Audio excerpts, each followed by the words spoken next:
उम्मीद करता हूँ कि सारे आप ठीक है। तो हमने जो है ना लास्ट टाइम मैक्सिमम और मिनिमम क्वेश्चन किया हुआ था। तो उसमें हमारे पास तो सिंपल एक फंक्शन था जिसमें हमने फर्स्ट डेरिवेटिव लेके फिर उसमें जो है ना रूट्स निकाल दिए थे, ठीक है। तो जो है ना ओपली अगर उसमें आपको कोई क्वेश्चन हुआ होगा तो इसमें से इंशाल्लाह ये जो आपके पास क्वेश्चन है इसमें से आपके पास बहुत सारे मसले क्लियर हो जाएंगे, ठीक है। तो ये भी हमारे पास है maxima and minima of a function. इस टाइप का कोई क्वेश्चन आपको गिवन है, ठीक है। तो देखिए अगर आपको जब आपके पास ऑल पावर गिवन हो तो हम इसको डायरेक्ट पहले इसका फर्स्ट ऑर्डर डेरिवेटिव फाइंड नहीं करेंगे, क्योंकि अगर हम इसका डेरिवेटिव करें तो यहाँ पर हमारे पास दो टर्म मल्टीप्लाई हो रहे हैं। तो हमें प्रोडक्ट रूल जो एक प्रोडक्ट रूल एक होता है हमारे पास डेरिवेटिव में, तो हम उसको यूज़ करेंगे, ठीक है। लेकिन चूंकि हमें यहाँ पे इसको यूज़ करना नहीं है तो हम सिंपल क्या करेंगे, ठीक है। इसका हम सोल्यूशन स्टार्ट करते हैं। तो हमारे पास जो सोल्यूशन होगा, ठीक है। अब देखो अगर आपको याद हो तो मैंने कहा हमारे पास जो फॉर्मूले होते हैं फंडामेंटल अलजेब्रिक फार्मूलाज होते हैं, A minus B whole square equals to A square minus 2ab and plus B square, ठीक है। तो हमारे पास ये फार्मूला होता है, ठीक है। तो अब हमारे पास जो है ना यहाँ पे तो कोई फार्मूला नहीं लग रहा क्योंकि इस पे ऊपर कोई पावर नहीं है। तो सिंपल हम क्या करेंगे, F of X equals to X minus 2, तो ऐसे ही आ जाएगा, ठीक है। अब यहाँ पर आपके पास फॉर्मूला लगे, देखो ये हमारे पास ए और ये हमारे पास बी। देखो फर्स्ट है ए स्क्वायर मतलब X square then minus 2ab मतलब एक्स इंटू 2। तो यहाँ पे आप कर दो ब्रैकेट एक्स देन ब्रैकेट 2, ठीक है। देन प्लस बी का स्क्वायर मतलब यहाँ पे हमारे पास बी है 2, तो मतलब 2 का स्क्वायर, ठीक है। तो यहाँ तो होपफुली आपको समझ आया होगा, ठीक है।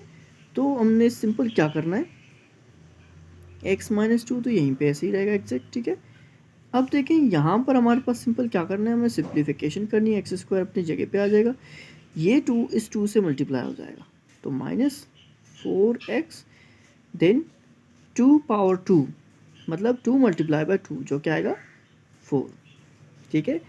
अब हमारे पास ये जो x है ये इससे फर्स्ट मल्टीप्लाई होगा फिर इससे देन फिर इससे, ठीक है। फिर इसी तरीके से -2 इन तीनों से एक 1 बाय 1 मल्टीप्लाई होगा, ठीक है। चलो इसको करते हैं फिर देखते हैं कैसे होगा। यह आएगा हमारे पास एक्स क्यूब, ठीक है, -4x स्क्वायर। अब देखो बेसिस सेम होंगे मल्टीप्लाई में उनके पावर्स ऐड हो जाएंगे, ठीक है, plus 4x then -2x square. अब ये -2 इन तीनों से 1 बाय 1 मल्टीप्लाई हो जाएगा, ठीक है। ओके माइनस माइनस प्लस 2 4 ज़ा 8x देन प्लस माइनस -8, ठीक है। तो ये चीज़ हमारे पास बन गई है। तो अब जो है ना हम इसको करेंगे फर्दर सॉल्व। देखो ये तो ऐसे ही आ जाएगा, देखो -x स्क्वायर -2x स्क्वायर, तो ये दोनों आपस में ऐड हो जाएंगे जो कि हमारे पास आएगा -6x पावर 2। अब यहाँ पर हमारे पास पावर ऐड नहीं होंगे, हमारे पास यहाँ पे कोफिशिएंट्स ऐड हो जाएंगे, ठीक है। अब देखें ये हमारे पास हो जाएगा 12x देन -x ऐसे आ जाएगा। अब ये जो हमारे पास है हम कहेंगे दिस इज़ द फंक्शन, ठीक है। ये हमने फंक्शन क्रिएट कर लिया। अब हमें फाइंड करना है, अब हम सिंपल क्या कर सकते हैं, अब हम फर्स्ट ऑर्डर डेरिवेटिव को करते हैं फाइंड, ठीक है। तो हमारे पास हमें पता है कि जो डेरिवेटिव होता है विद रिस्पेक्ट टू एक्स करते हैं, ठीक है। आप यहाँ पे लिखें derivative with respect to X, ठीक है। तो हमारे पास जो डेरिवेटिव होगा, ठीक है, डेरिवेटिव का मैंने कंसेप्ट पहले भी आपको फर्स्ट वीडियो जो है मिनिमम मैक्सिमम में दिया था, तो इसमें मैं दोबारा आपको बता देता हूँ, ठीक है। अगर वहाँ से क्लियर नहीं हुआ तो यहाँ पे ओपनली इंशाल्लाह क्लियर हो जाएगा। तो देखो x पावर 3, तो डेरिवेटिव क्या करता है, पावर को ड्रॉप करता है, ठीक है, और उसके पावर से एक माइनस कर देता है।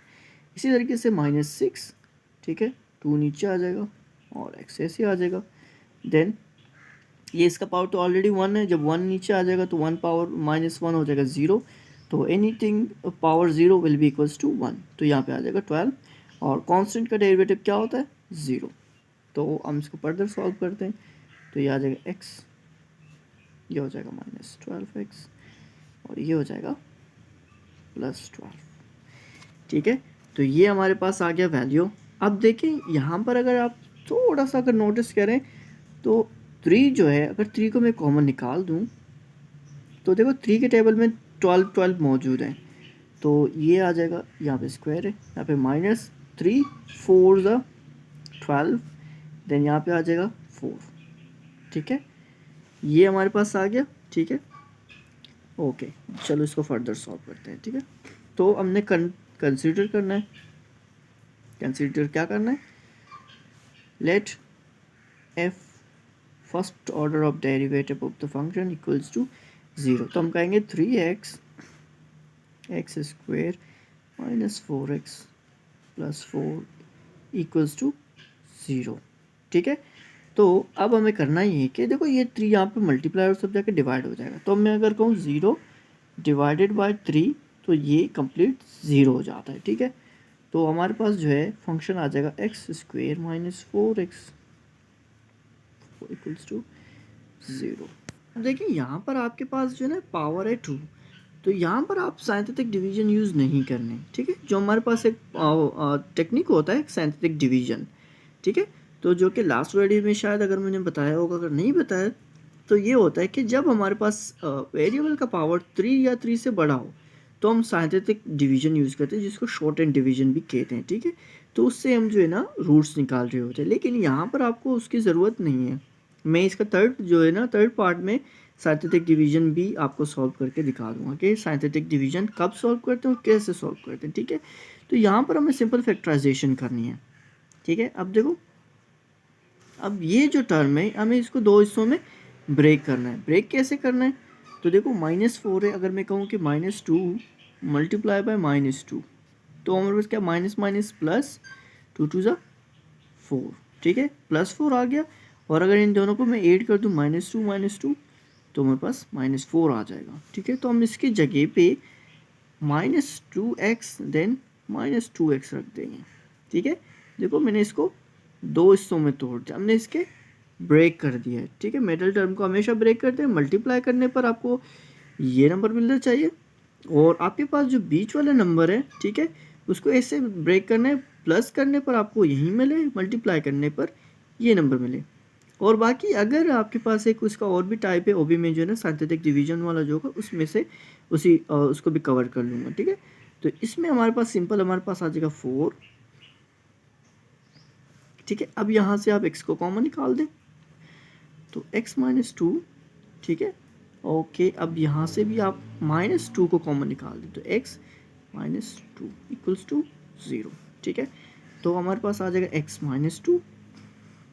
ठीक है, देन यहाँ पे भी x -2 equals to 0।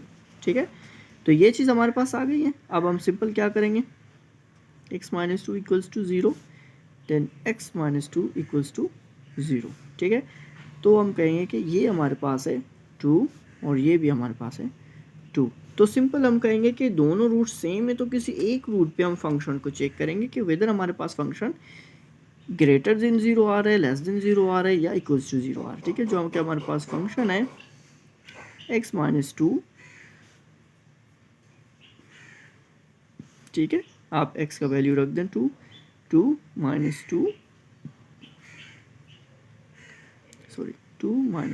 All power 2, तो ये कंप्लीट हमारे पास हो जाएगा 0। तो हम कहेंगे जो हमारे पास फंक्शन है वो एक कांस्टेंट लाइन पे लाई करता है। ठीक है, जो कि हमारे पास 0 है, जो कि इक्वल्स टू 0 है, मतलब आपके पास जो फंक्शन है वो ओरिजिन पे ही है।